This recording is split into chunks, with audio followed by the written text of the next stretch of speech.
What's good, Buff Nation? We have our old friend here, TJ from College Football Addiction, joining us once again.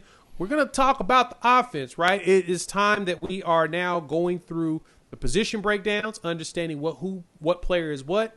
TJ agreed to come through and hang out with us. TJ, how's it going today?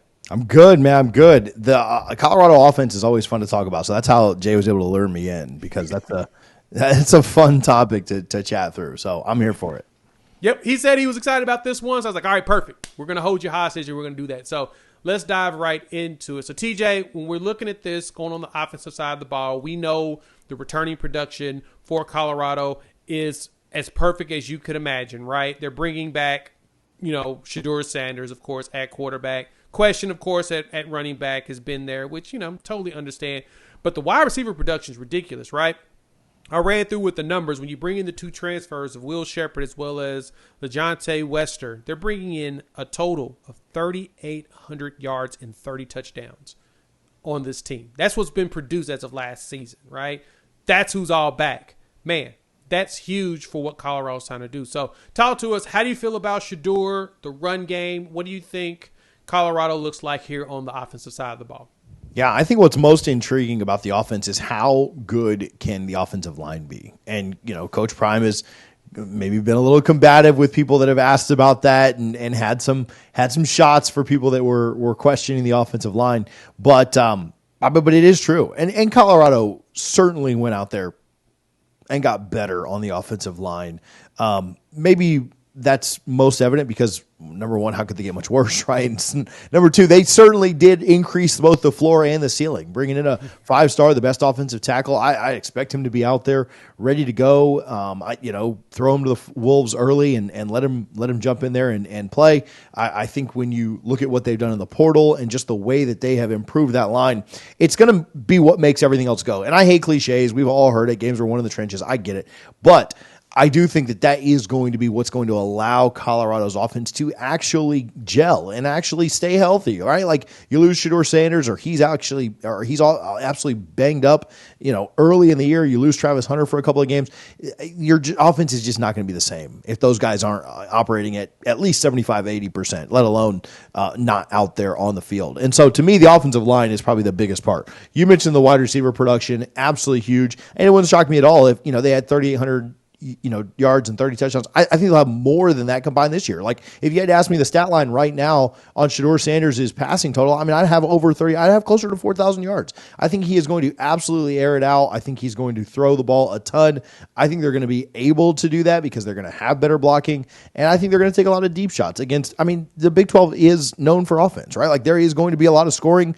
Colorado's defense, I think, we'll talk about them later. I think they're going to be improved. I don't necessarily know that they're shutting anybody down. I don't think Colorado's going to move slowly. I think they're going to be up there ready to go and ready to score. And so, yeah, I think they're going to throw for a lot. I think they're going to I think Shedeur has more than 30 touchdowns through the air. I think they're really going to be one of those high-powered, high-potent offenses. You mentioned the running backs, and we'll talk about them last. I think that is – I don't know. I'm really not that concerned about it. I think running back is the position that translates the fastest from both high school to college and then college to the NFL. And there's a reason that true freshman running backs get in and play over like every other position, right? Like other positions aren't usually able to do that. DBs is tough. Offensive lineman is really tough unless you're like number one overall, like Jordan Seaton. Quarterback's tough to just get in as a true freshman all the time and do that. And so, yeah, I think your running back is a position that you can kind of plug and play. And I don't want to minimize their impact, but man, just look at where they're drafted, in the NFL. Look at where they're brought up and brought in. I think if your offensive line is blocking, not to minimize what these guys do. I could not be a Division I running back. So that's not what I'm saying.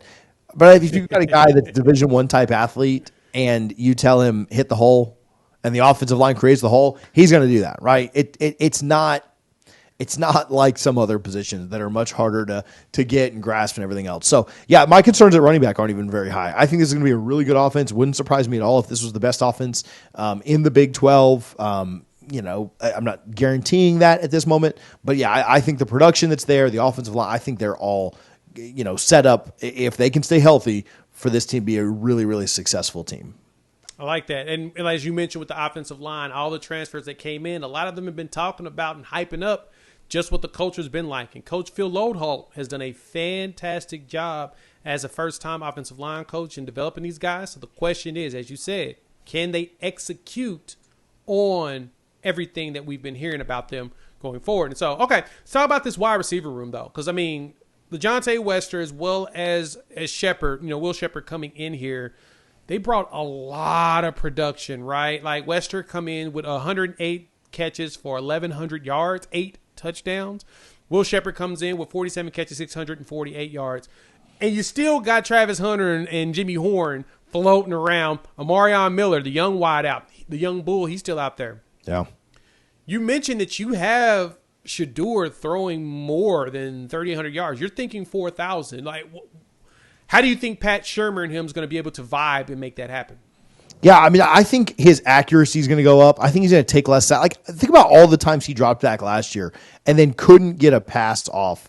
And what did he finish with last year? 3,200. And so, like, I think his just his availability, like playing in one more game, he'd gotten to 35, right? And so then you're not really asking for much more, right? And so, yeah, I think that the style of play that they have, the way that they kind of go about this is going to continue to increase. The weapons that are there, the offensive line getting better. If all of that is just marginally better, I think they'll be in a better spot. He threw for 3,700 yards his last year at Jackson State. So again, I don't think I'm predicting anything too crazy. Now 4,000 is a massive number. And if he goes for 38 and people revisit this, then that's fine on them. But his percentage was down a tick. He was at 69% last year. I think if he can get that up to like 71, 72, if the offensive line can give him a little bit more time, if he can be in one more game, if they make a bowl, if they get to just an extra game that he plays in because it's a big bowl, then I think he's going to do it. I think there you go, right? Like if you play in 13 as opposed to 12, then you're probably getting there.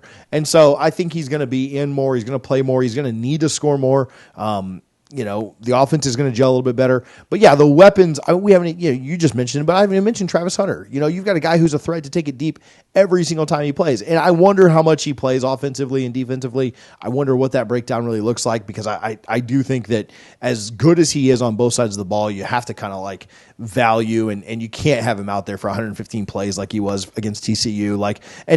They got the win. So, I'm sure he wanted to be out there, but you almost have to protect him from himself and not let him get injured again, because he's such a vital piece of your offense and defense and just team chemistry and everything else. And you want to protect him for the NFL, right? We all want to win games, but at the end of the day, this kid needs to make millions of dollars in the NFL, and you don't want to just absolutely ruin him before you get him there. So I do wonder how much he'll play offensively, or how much defensively. Like, will they just kind of tone it down on both sides? Does he play one position more primarily? But anytime he's in there and anytime he has the ball, he's a threat to literally burn everyone deep or make the moves to get past everybody. And so, yeah, him and, Wester and everybody else, you mentioned Miller, who went off in that USC game last year. I think the weapons are going to be very plentiful. I think it's going to be tough for other teams to guard Colorado when they line up to throw the ball. And so, yeah, I think they're going to have a pretty explosive year offensively. Love to hear it. Okay, so TJ, give me a prediction. You've got the betting odds out there for Shedeur at plus 3,000 for the Heisman, Travis Hunter plus 4,000 for the Heisman. Which one of them you think got a better chance of actually winning it?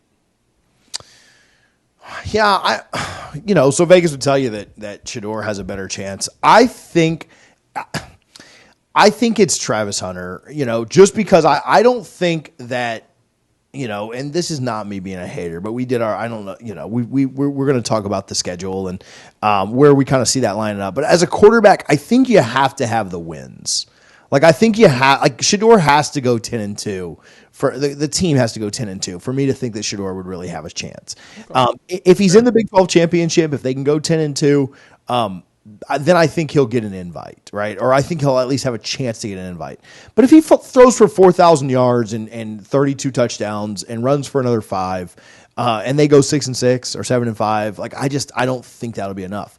Whereas Travis Hunter could have 6 interceptions and 12 touchdowns, offensively, and put up over 1,000 yards, and people will be like, dude, this was one of those seasons. So that's why I think that even with they could go 9-3, 8-4, and if Travis Hunter puts up that kind of year on both sides of the ball, I know I just talked about they're going to limit him some, but that's to me why he probably has a little bit better chance. I think Colorado's record can be a little bit worse, and if Travis just makes some ridiculous plays on both sides of the ball, he just is on the field a little bit more, he'll have a little bit better chance of winning the Heisman. So maybe a hot take there, but that's kind of how I see it shaking out.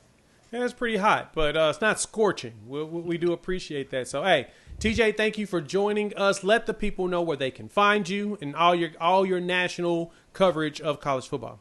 Yeah, check us out at College Football Addiction right here on YouTube. You just type in College Football Addiction. It should be the first thing that comes up for you.